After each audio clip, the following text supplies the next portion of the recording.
Hello, and good afternoon. My name is Maria Vasquez, and I live in Prescott Valley, Arizona. I have worked as a special education paraprofessional for over a decade, and I currently work at Chino Valley High School in their Centers program. In this video, I'm going to discuss the different qualities and dispositions needed by successful educators. First, I will discuss which ones I feel I already possess. Then I will address the ones I need to improve upon as I continue my career as a first-year teacher.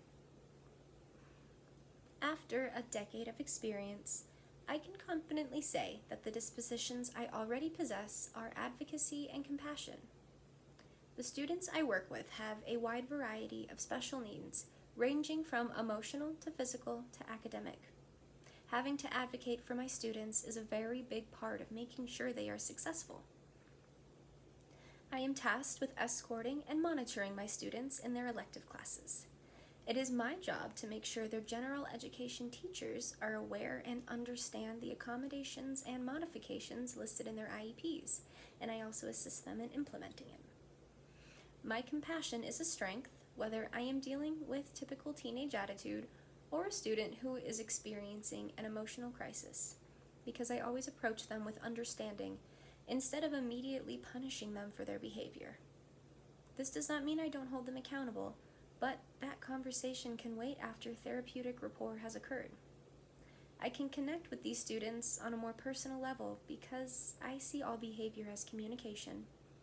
Most of the students I interact with, they really see that I care about them because I try to relate to them at their level. I feel my ability to do this will make me a successful teacher in the future. The dispositions I need to improve upon as a first-year teacher are my high expectations and curiosity. Having high expectations for my students allows me to hold them accountable, but sometimes I set them too high. I end up adjusting the level of work I expect because the student is unable to complete the task. My goal is to encourage my students, so I must learn to balance my high expectations with my students' ability to grow. When I say I need to work on my curiosity, I don't mean to say I'm not curious, but I feel a little bit of anxiety when dealing with change. Taking the step to pursue a higher education was quite intimidating to me because it felt outside of my comfort zone. I am grateful the circumstances of my life brought me here, so I can continue to challenge myself to be more curious. The most important qualities a professional educator should display are patience, self-discipline, and dependability.